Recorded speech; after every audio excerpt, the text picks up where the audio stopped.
बिस्मिल्लाहिर्रहमानिर्रहीम। अस्सलाम वालेकुम नाज़रीन, आप यूट्यूब चैनल देख रहे हैं। मैं इमरान खान हूँ। बड़ी शर्तें रख दी हैं ईरान ने जंगबंदी के लिए, क्योंकि डोनाल्ड ट्रंप की बौखलाहट अब आपको नज़र आना शुरू हो गई है।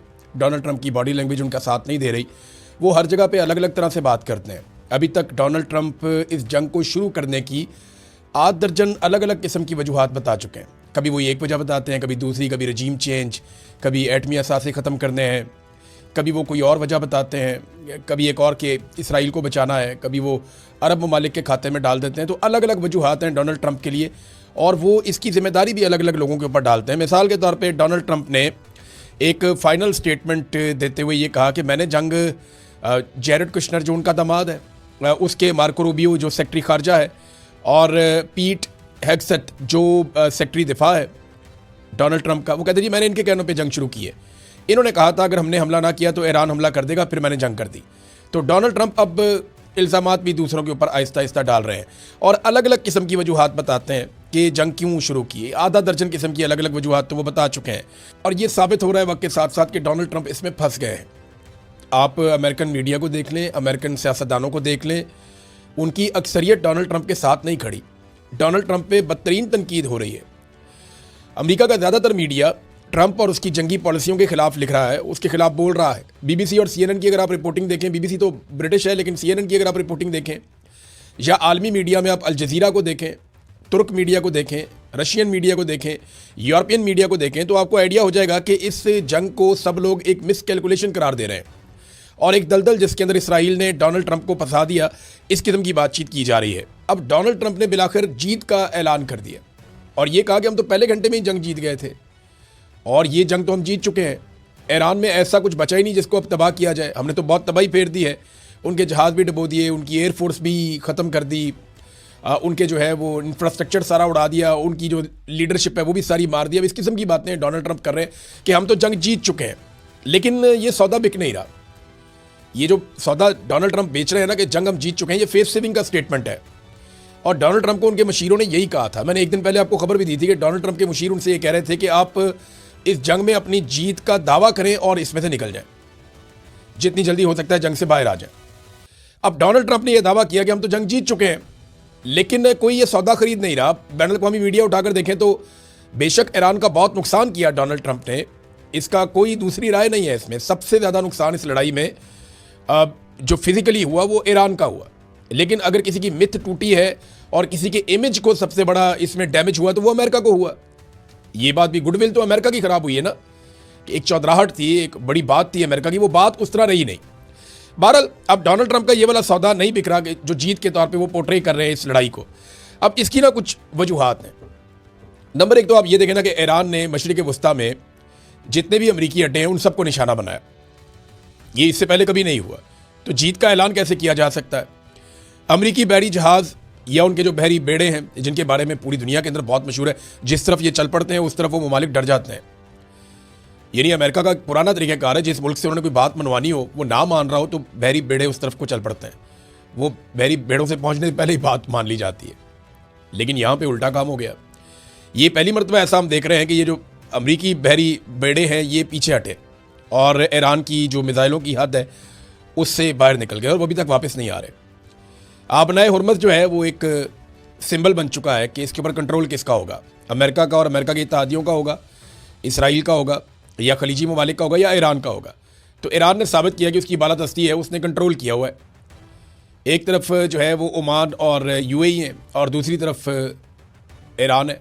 और ईरान ने आबनाए हुर्मुज़ में आप सुरंगें भी बिछा दी, बारूदी, वो बम होते हैं जो फ्लोट कर रहे होते हैं, वो वहाँ बिछा दी उन्होंने बहुत सारे। और ईरान ने उसके ऊपर कंट्रोल करके अपनी बालादस्ती साबित की है। अमेरिका वो भी नहीं छुड़वा पा रहा। फिर अमेरिकी फ़ौजी हों या अमेरिकन ऑफिशियल्स हों या अमेरिकन सफारतकार हों या अमेरिकी शहरी हो, ये बहुत बड़ी तादाद में, हज़ारों की तादाद में खलीजी ममालिक से इनका इनखला हुआ है। ये भी पहली मरतबा हुआ है। तो इसको जीत कैसे करार दिया जा सकता है? अमेरिकन जो एयर डिफेंस सिस्टम है, थार्ड या पैट्रियट, या इसराइल का जो पूरा एक आयरन डूम का सिस्टम है, वो सारे के सारे एक्सपोज हुए हैं। ईरान ने उनमें काफ़ी तबाह किए हैं, बहुत सारे रेडार जो है उन्हें नुकसान पहुंचाया। तो फिर इसको यकतरफा जीत करार नहीं दिया जा सकता। और फिर इसके अलावा ईरान ने ना डोनाल्ड ट्रंप की जो मुज़ाकरात की ऑफ़र है उसको भी मुस्तरद किया है। तो इसके बाद आप एकदम से नहीं कह सकते कि आप जंग जीत गए हैं। हाँ, ये फेस सेविंग हो सकती है। और देखिए, फेस सेविंग लेकर भी अगर ये जंग बंद हो जाए तो इससे अच्छी बात कोई नहीं है, क्योंकि जंग कभी भी मसले का हल नहीं होती, इससे मसले पैदा होते हैं और मसले उस रीजन में पैदा हो रहे हैं जहाँ का मैं रहने वाला हूँ। ये नहीं, वहाँ पाकिस्तान है, साथ ईरान है, आगे इराक है, सामने की तरफ गल्फ कंट्रीज़ हैं, तो ये सारा इलाका मुतासर होगा। अमेरिका और यूरोप को उसका इतना फ़र्क नहीं पड़ेगा।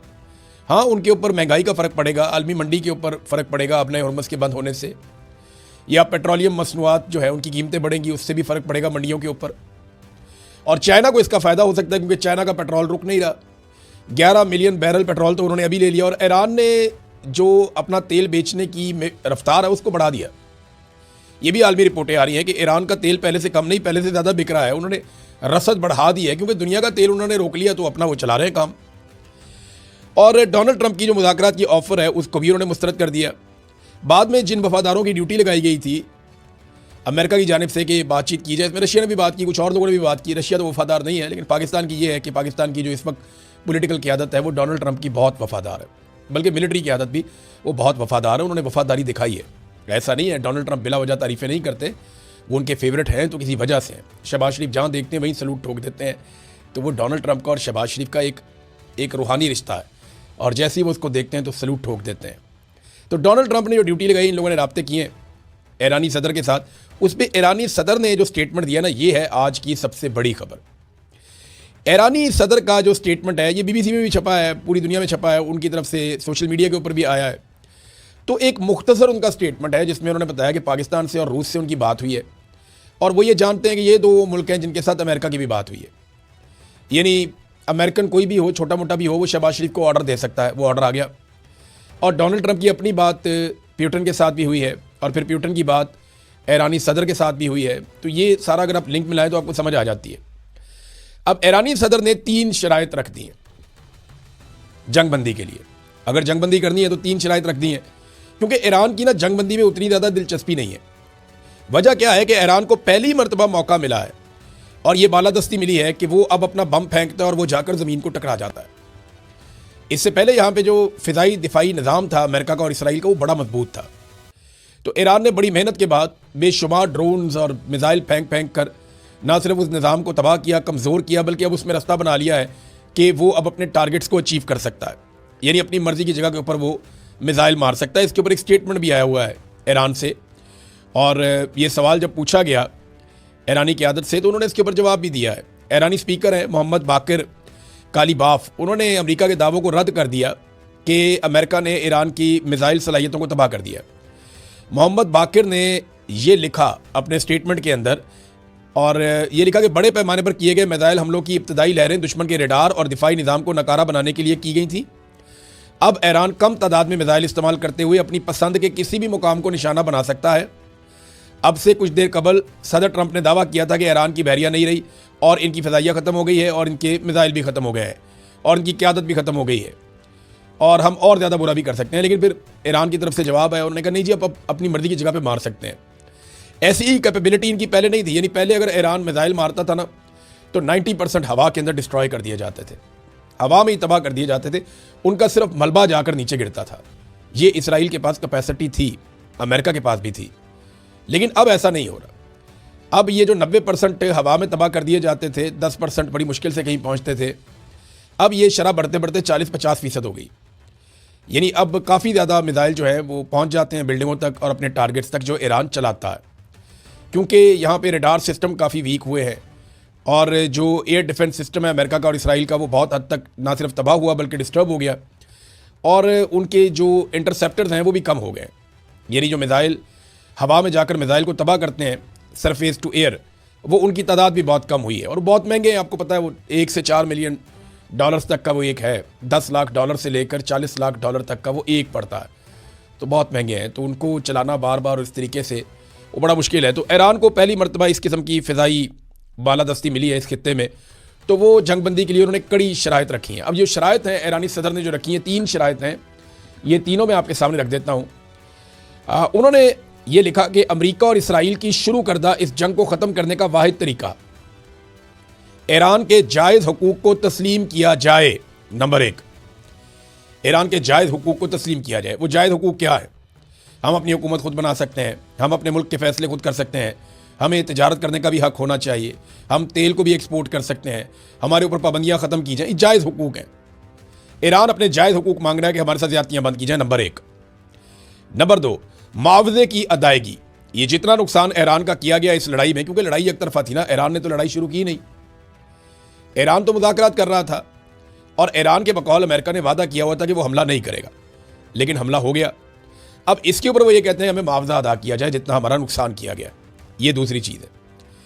और तीसरी चीज़ वो ये कह रहे हैं कि मुस्तकबिल में किसी भी जारियत के खिलाफ मजबूत बैनुल-अक़वामी ज़मानतें हमें दी जाए, यानी हमें अब ज़मानत दी जाए कि आइंदा हमारे ऊपर किसी किस्म का कोई हमला नहीं होगा मुस्तकबिल में।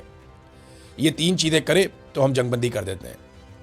बड़ी माकूल चीज़ें हैं। और ये एक तो वो ये कहते हैं जनाब हमारा हक हमें दें, नंबर 2 वो ये कहते हैं कि जो हमारा नुकसान किया उसकी भरवाई करें, नंबर 3 वो ये कहते हैं कि आइंदा हमारे साथ ज़्यादती नहीं होगी, इसकी भी हमें गारंटी दें। अब ये गारंटी कौन दे सकता है? रशिया या चाइना को गारंटी दी जा सकती है अमेरिका की जानिब से, और ये गारंटी किस सूरत में हो सकती है, ये भी बड़े सवाल आते हैं। हो सकता है कि बहुत सारा कुछ प्लज कर दिया जाए कि ठीक है ये चीज़ फिर आपको मिल जाएगी अगर आप पे हमला किया गया तो।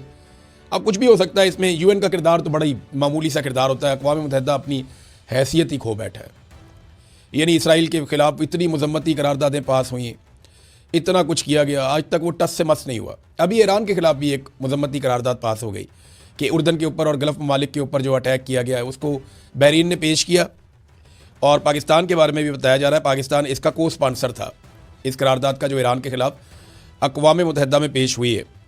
अब इसमें यह बताया गया कि करारदाद मंजूर कर ली गई, पाकिस्तान ने इसके हक़ में वोट दिया, चीन ने और रशिया ने इसमें वोट डाला ही नहीं, और ना उन्होंने वीटो किया। वो चाहते इसको वीटो कर देते लेकिन उन्होंने वीटो नहीं किया। उन्होंने कहा ठीक है आप, क्योंकि अरब ममालिक के साथ वो अपने ताल्लुकात भी ख़राब नहीं करना चाहते।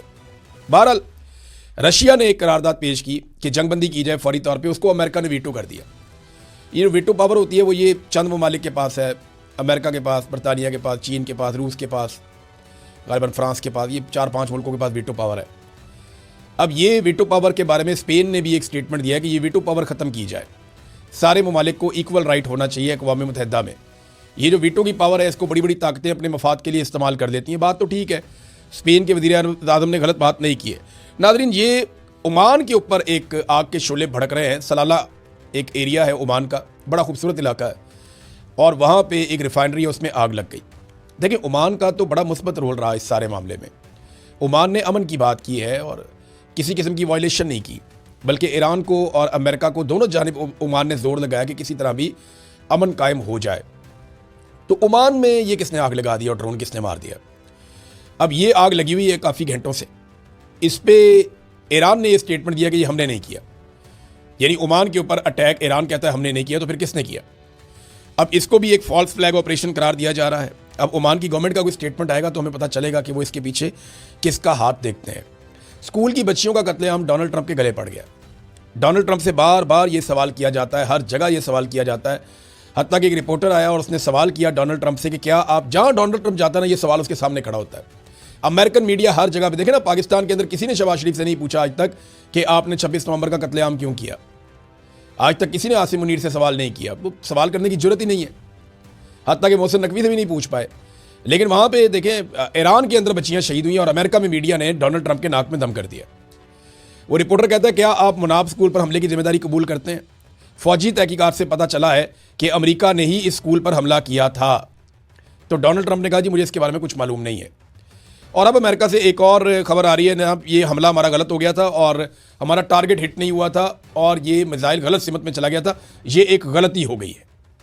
अब अमेरिका से इस किस्म का भी एक मौक़िफ़ आया है, लेकिन इस मौक़िफ़ के ख़िलाफ़ भी बहुत सारे मज़ीद सबूत और चीज़ें आहिस्ता आहिस्ता सामने आ रहे हैं। नाज़रीन, ईरान ने एक और धमकी दी है और ये कहा है कि अगर हमारे इंफ्रास्ट्रक्चर को तबाह किया गया तो हम पूरे खित्ते में यही करेंगे, यानी हम भी इंफ्रास्ट्रक्चर तबाह कर देंगे। इस वक्त जो है वो आबनाए हुर्मुज़ में 10 से ज़्यादा ऐसे बहरी जहाज़ हैं जो जिनमें आग लग चुकी है, जिनके ऊपर हमला हो चुका है। ये जो थाईलैंड वाले जहाज़ के साथ हुआ है, इसमें 2 इंडियंस के बारे में बताया जा रहा है कि वो भी मारे गए हैं। अब इंडियन मीडिया में रोला पड़ा हुआ है कि जनाब ईरान से बदला लें, हमारे बंदे वहाँ मारे गए।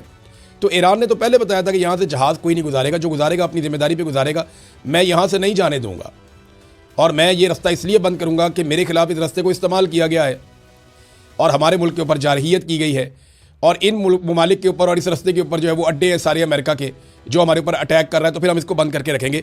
ईरान ने यह धमकी बहुत पहले लगाई थी अब वहाँ से जो जहाज़ गुजरता है वो रिस्क लेके गुजरता है, और अमेरिकन किसी किस्म का रेस्क्यू प्रोवाइड कर नहीं पा रहे। वो रास्ता खोलने के अंदर अभी तक नाकाम है। रास्ता खोलना है तो मुज़ाकरात करने पड़ेंगे, और अगर ईरान के साथ कोई डील करनी है तो 3 शराइत ईरान ने बता दी हैं। अब उन शराइत को कैसे पूरा किया जाता है, ये बड़ा सवाल है। इसराइली अवाम अब नेतन्याहू से तंग आना शुरू हो गई। यानी बंकरों के नीचे रहना बहुत मुश्किल होता है। अभी गर्मियाँ आने वाली हैं आगे, अगर ये लड़ाई लंबी जाती है तो बंकरों के अंदर घुसे हुए लोग, वहाँ पे बिजली का शटडाउन भी शुरू हो गया है।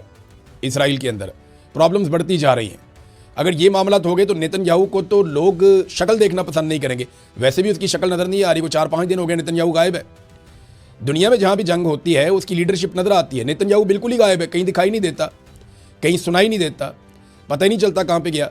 और इसकी कुछ बड़ी अहम मीटिंग्स थी, वो मीटिंग्स भी कैंसिल हो गई है। तो नेतन्याहू के बारे में अभी कुछ पता नहीं चल रहा कि उसके साथ हुआ क्या, वो गया कहाँ, पकड़ लिया गया, मार दिया गया, क्या हुआ उसके साथ। लेकिन उर्दगान का एक स्टेटमेंट आया, रजब तैयब उर्दगान, तुर्की के सदर, वो कहते हैं जी कि इसराइली जो अवाम है जो हर रात ज़ेरे ज़मीन बंकर में गुजार रही है, अब उन्होंने भी कहना शुरू कर दिया है कि होलोकॉस्ट के बाद उन पर आने वाली सबसे बड़ी आफत नेतन्याहू है, जिसकी वजह से वो इस हालत में है और बेड़े गर्क हो गया।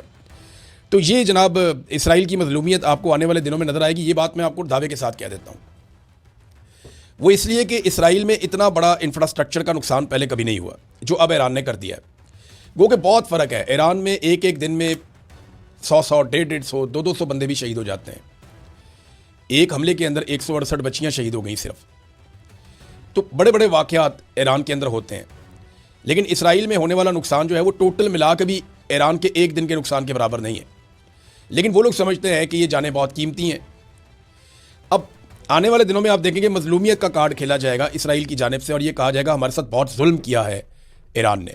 हालांकि इस वक्त की मैं आपको बात बताता हूँ, अभी जब सारे लोग डिस्कस कर रहे हैं ईरान को, लबनान को और गल्फ़ स्टेट्स को, उस वक्त इसराइल ने बमबारी कर दी है खैमा बस्तियों के ऊपर जिसके अंदर रह रहे थे गज़ा के लोग।